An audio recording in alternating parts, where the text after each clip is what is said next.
C'est un grand jour aujourd'hui, c'est le jour du challenge ChatGPT versus Claude 2 de Anthropic qui est sorti récemment. On va découvrir ça tout de suite dans cette vidéo, c'est parti. Donc voilà, salut chers amis, aujourd'hui on va tester donc ChatGPT. Du côté de ChatGPT, ça sera le GPT-4 assisté du code interpréteur en renfort face au Claude 2 de Anthropic qui est sorti tout récemment comme je l'ai dit dans mon intro. Donc voilà, gros choc des titans, je vous ai promis la vidéo, hein, voilà, qu'on fera un versus entre voilà les deux outils. Donc on va tester cela. Donc je vais très rapidement vous énumérer les différents tests qu'on aura à faire donc dans cette vidéo pour tester donc ces deux outils. Donc déjà, dans un premier temps, on fera un test de génération de tests. Dans un premier temps, voilà. Ensuite, on va faire un test de compréhension de lecture, un test de conversation. Ensuite, un test d'adaptation au contexte, un test d'émotion et pour finir, un test de résolution de problèmes mathématiques. Donc, ce sont ces 6 tests qu'on aura à faire. Donc entre les deux outils. Donc on va commencer par le test de génération de texte. Voilà, je teste de génération de texte. Voilà, génère un texte sur l'impact de l'IA dans l'industrie de la musique.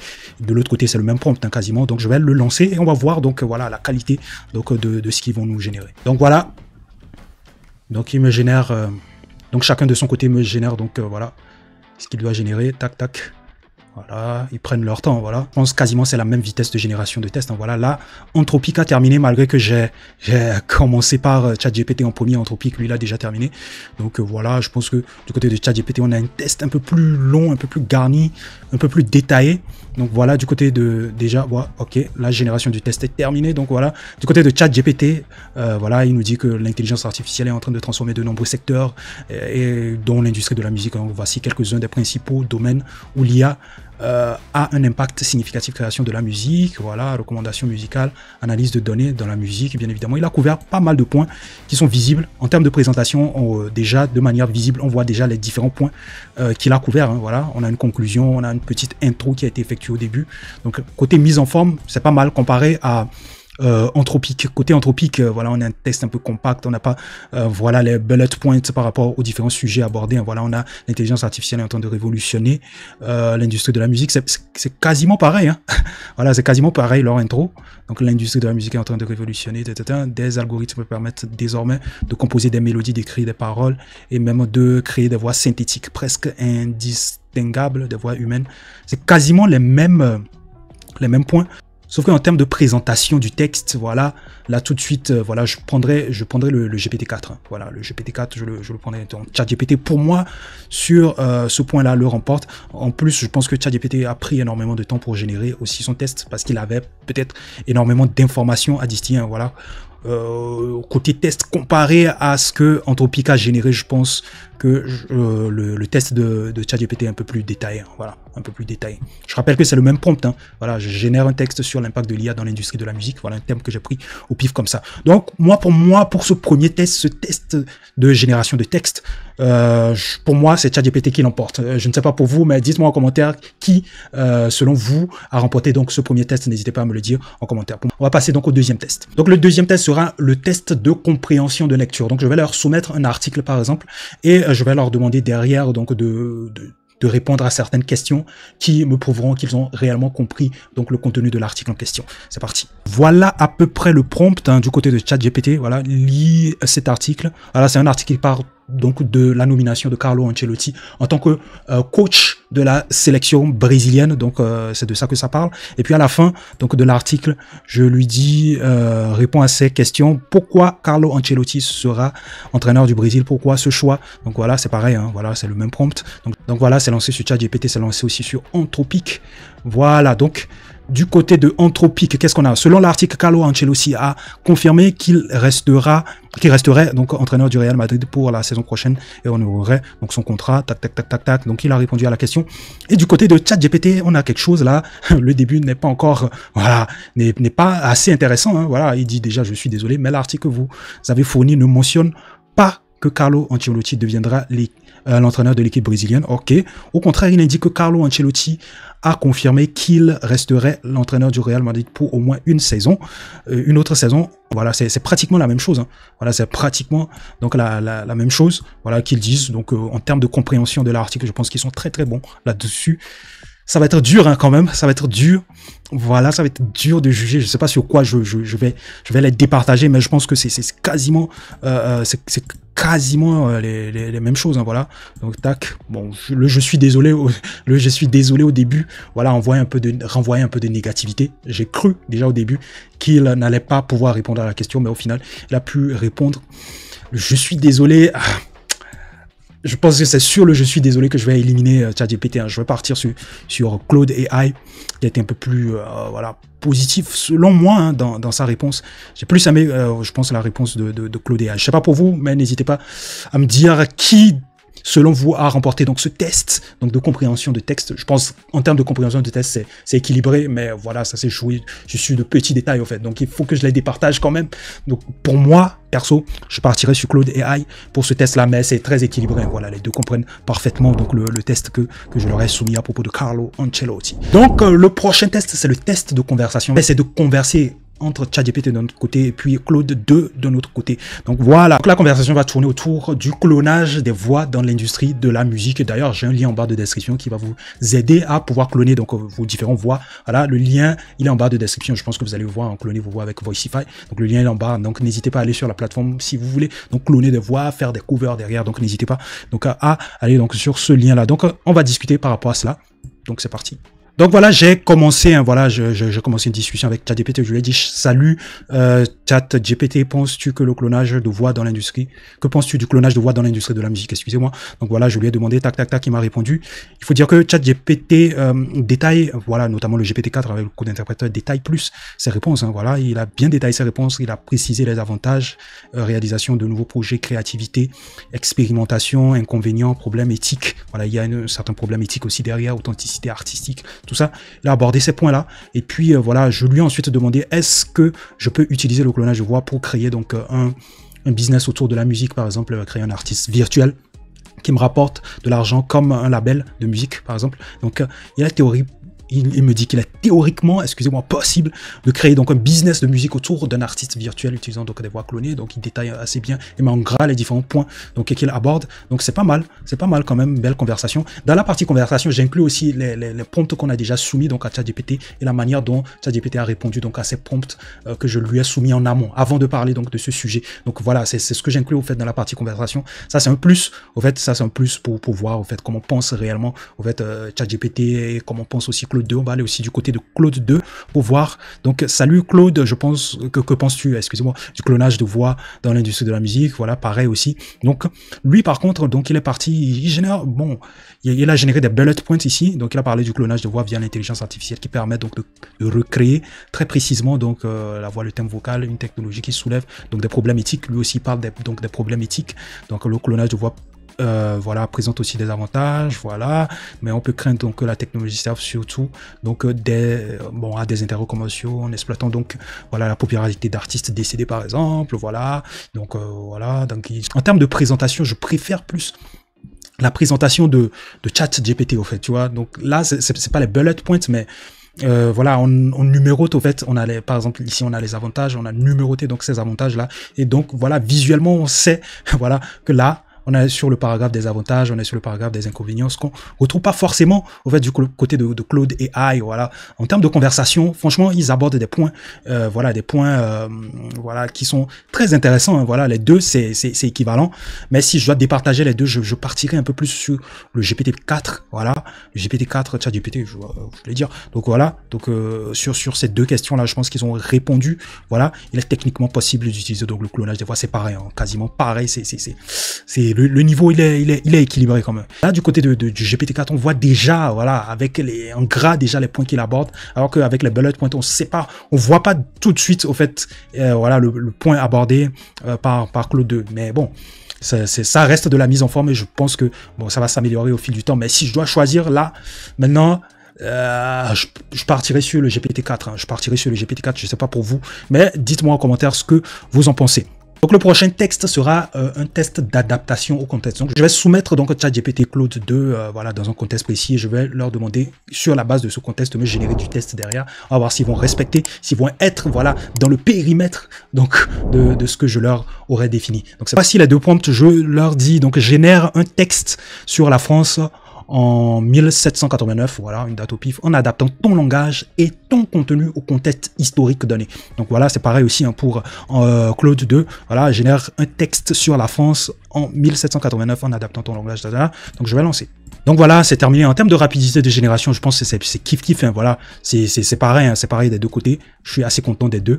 Donc là, on peut constater du côté de ChatGPT qu'on a un peu plus de tests que de l'autre côté. C'est pas mal, mais on va essayer de lire tous ensemble pour voir si ils ont gardé, ils sont restés dans la thématique. Donc voici un test généré, voilà, sur le tac tac tac tac tac. À chaque fois qu'on pose une question, par exemple, à Claude AI, il commence toujours par voici tac tac tac tac tac tac tac. Donc voilà, avant de commencer par travailler. Donc là, il faut retenir cela. Donc en cette année de 1789, là, la France est en proie à une crise sans précédent. Le peuple accablé par les taxes, impôts, souffre de la faim, tandis que la noblesse et le clergé continuent à vivre dans l'opulence. Je pense que c'est pas mal, hein. Il est dans le thème, hein. Pas mal, c'est pas mal. Mais c'est bizarre. Il nous parle, en fait, je m'attendais à ce qu'il me génère des tests plus ou moins différents, mais il me parle donc de ce fameux Louis XVI. C'est ça, c'est bien ça, hein, si je lis bien Louis XVI, si je lis bien le chiffre romain, voilà, n'hésitez pas à me corriger en commentaire. Hein, donc voilà, Louis, tac tac, c'est pareil, hein. Monarque à la fois mentionné comme peut-être parce que je parlais de 1789, donc ils se sont référés à ça. Donc voilà, bon, c'est pas grave, mais voilà, donc je pense que ce sont des textes différents. La France est au seuil d'un bouleversement colossal qui secourra fondamentalement et résonnera le monde. Je pense en lisant le test de ChatGPT qu'au final Claude 2 est plus au fait dans le thème, hein. Parce que je leur ai demandé d'employer un langage de l'époque. Donc, le fait de retrouver clergé, tiers-état, etc., je pense que c'est un langage qui est plus lié donc, à l'époque, hein, à 1989. Hein, voilà, je pense bien. Hein, voilà, société est divisée. Ok, bon, on retrouve, hein, voilà, clergé, noble, tiers-état. Mais c'est... Je sais pas. En lisant le test de Claude 2, je trouve que Claude 2 est plus dans la thématique que... voilà, que ChatGPT. Je sais pas pour vous, hein, voilà. Sur ça, je pense que Claude 2 le remporte. Hein. Claude 2 le remporte hein, sur ce test. Je sais pas pour vous, mais bon, n'hésitez pas à donner votre avis en commentaire. Hein. Voilà, on va passer au prochain test qui est le test d'émotion. Donc on va leur soumettre donc un prompt, on va leur dire écrivez-nous donc un texte sur la base de cette émotion. C'est parti. Donc voilà un peu. Donc je lui dis génère-moi un texte rap. Un texte de rap joyeux décrivant donc une fête d'anniversaire réussie avec des rimes bien placées, des punchlines. Donc pareil aussi. Donc généralement un texte rap joyeux et décrivant donc un réussi. Ok, ça rime du côté de ChatGPT. Hein. Je pense bien, ça rime. Hein. C'est super cool. Tac. Ok, il continue toujours pas. Ok, il a terminé de générer cela. Donc voilà. Donc du côté de ChatGPT, côté présentation. C'est top, hein. Du côté de ChatGPT, on a le premier verset, verse 1, verse 2, refrain, etc., etc. Donc voilà, premier refrain, yo, c'est le grand jour, pas le temps d'avoir le cafard. On prépare le gâteau, bougies et confettis, pas de renard. Ok. La musique à fond, le DJ fait son boulot, on danse sur le parquet, pas besoin de disco. C'est pas mal, il rime bien. Les amis arrivent, les cadeaux débordent. Le sourire sur ton visage, c'est ça qu'on récolte. On rit, on chante, c'est un vrai carnaval, l'ambiance est chaude, pas besoin d'un bal. Ok, c'est pas mal, ça rime bien, ok. Donc du côté de Claude 2, côté présentation, vous savez que côté présentation, je préfère, voilà, ChatGPT, hein, voilà, à Claude AI. Donc voilà, hop, c'est ton anniversaire, faut qu'on te célèbre en beauté, voilà, j'ai invité tous tes potes, c'est la fête assurée, c'est pas mal. DJ à fond, buffet bien garni. Ça va déménager. On va danser, s'ambiancer jusqu'au petit matin. Ok, c'est pas mal. C'est pas mal. Si je dois prendre un verset, je prendrai celui de Claude AI. Ça me parle plus que celui de ChatGPT. Pour moi, j'ai l'impression qu'il a placé les mots juste pour les placer. Je sais pas si pas le temps d'avoir le cafard, ça se dit. Je sais pas si ça se dit au fait. J'ai l'impression qu'il a plus placé les mots juste pour faire les rimes, alors que je trouve un peu plus sensé au fait ce que Claude 2 a mis. Donc voilà, pour moi, pour le premier verset, Claude 2 le remporte. Côté refrain, donc on va pas aller sur les autres versets, on va se limiter au premier verset et puis au refrain. Donc on fait la fête, c'est ton anniversaire, on danse et on chante. Pas de misère, joyeux anniversaire, c'est ton jour spécial, c'est une fête de ouf, pas de carnaval. Ok. Donc c'est la fête, profite bien. qu'un nom de plus, mais tu restes toujours le même. Amuse-toi, lâche prise. Danse le rock and roll ou le Madison endiablé. Là, déjà, sur les premières phrases, je pense que je pars sur Claude 2. Hein. L'année passée, c'était sympa, mais là, on met le paquet. Faut que tu kiffes à bloc. Allez, viens, on s'éclate. Profite bien, car c'est ta fête. Ok. Moi, ça me parle plus le texte de Claude 2. Je sais pas pour vous, mais ça me parle plus ce texte. Voilà, moi, ce que j'ai vu du premier verset et du refrain derrière, ça me parle plus comparé au GPT-4. Donc, pour moi, sur ce test, Claude 2 le remporte. Sur ce test, je sais pas pour vous, mais réagissez en bas de commentaires. Donc, le prochain test entre les deux, c'est un test sur la résolution mathématique. Hein. Je pense que ça va être équilibré. Hein. Je pense le test sur la résolution mathématique. Mais tout va se jouer sur la présentation du résultat. C'est très important de présenter le résultat, d'expliquer, etc., etc. Donc, tout va se jouer certainement dessus. Et voilà, j'ai un petit pressentiment que ChatGPT va le remporter. Donc, sur Claude 2, hein, vu que ChatGPT présente mieux, pour moi, un perso, par rapport donc à Claude AI, je pense que il risque de le remporter. Donc, voilà, je vous mets le prompt pour le test mathématique. Hein, c'est un test simple, hein, voilà les gars. Donc voilà, je mets ça. Voilà, parfait.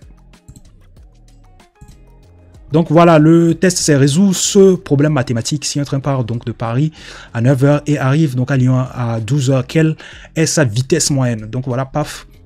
Donc du coup, pour résoudre ce problème, nous devons connaître la distance. Voilà, ça c'est normal, il faut connaître la distance pour pouvoir calculer donc la vitesse. Hein, voilà. Donc tac. Donc du côté, là c'est déjà terminé. Hein.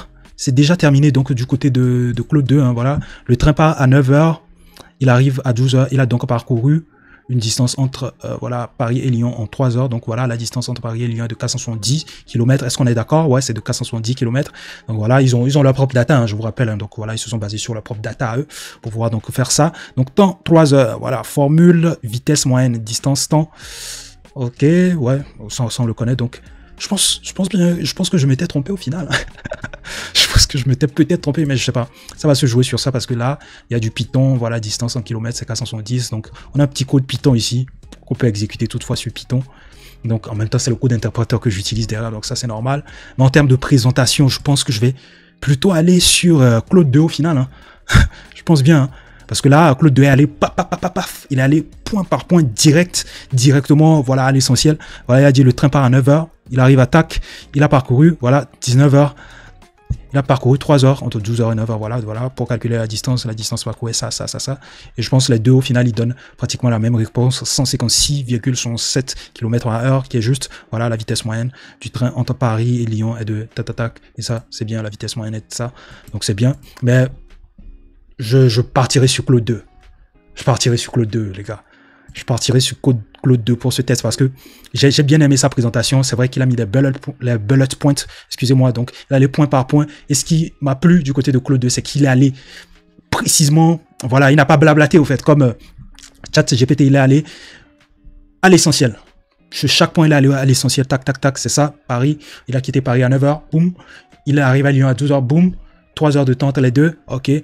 La distance entre Paris et Lyon, tac. Il est allé directement, voilà, à l'essentiel et tac. Voilà ce qui a fait qu'il n'a pas trop écrit. Derrière, en même temps, voilà, on a un petit code Python qui s'est exécuté derrière. En même temps, je comprends pourquoi, voilà, ChatGPT a blablaté parce que c'est le code interpréteur aussi derrière. Donc, à chacune des étapes ou à chacune des tâches qu'il fait, derrière, il est obligé de blablater, de préciser qu'il fait telle ou telle tâche. Mais côté présentation, c'est pas trop ça, hein, franchement. J'aurais aimé quand même des bullet points comme du côté de Claude 2, hein, quand même, pour cela. Donc, c'était le dernier test. On va rajouter quand même quelques petits avis en bonus, hein, voilà. Côté interface, je sais pas pour vous, mais moi je partirais sur le Claude 2, hein, voilà, je kiffe bien l'interface du Claude 2. Mes petits bémols du côté du Claude 2, c'est que voilà, il n'y a pas le mode voilà, le mode nuit, hein, voilà, on peut pas passer en mode sombre comme sur ChatGPT. ChatGPT, on peut se switcher entre les deux. On peut switcher entre les deux, clair, sombre, voilà. Donc on peut switcher entre les deux, ce qui n'est pas pareil du côté de Claude AI, ils sont dans leur thème à eux, ça je comprends bien. Mais si je dois partir côté design, côté interface et tout, je prendrais Claude 2. Je sais pas, peut-être parce que j'ai été trop habitué à l'interface de ChatGPT, c'est pour ça que je fais ça. Mais je partirai sur l'interface de Claude AI, bien évidemment, sur ça. Côté fichier, voilà, Claude 2 prend tout type de fichiers, comme je vous l'avais dit dans une vidéo précédente, sauf les images et les fichiers zip. Voilà, les extensions d'image, les fichiers zip, il les prend pas. Donc ça veut dire que Claude AI de son côté ne prend pas n'importe quel type de fichier. Et ça, boum, je l'élimine complètement. Donc je pars donc sur le GPT-4 code interpréteur, donc tout simplement ChatGPT. Donc ChatGPT le remporte sur ces deux points-là. Donc au final, vous avez vu, au final, je pense que c'est Claude AI qui le remporte, à mon avis, hein, sur mon avis à moi. Je sais pas. Dites-moi en commentaire quels sont vos avis par rapport donc à cela, par rapport à ces différents tests. Est-ce que vous voulez que je fasse d'autres tests plus accrus pour pouvoir donc voilà pousser à bout donc ces deux outils là? N'hésitez pas à me le dire en commentaire si vous voulez que je fasse d'autres tests voilà sur ces deux outils. N'hésitez pas à me le dire en commentaire. Hein, voilà. Donc voilà à peu près ce que j'avais envie de vous présenter, le battle entre les deux outils ChatGPT et Claude AI aujourd'hui. Donc voilà, dites-moi celui qui a gagné selon vous en commentaire. Je vous retrouve à la prochaine. Prenez soin de vous. Peace out les gars.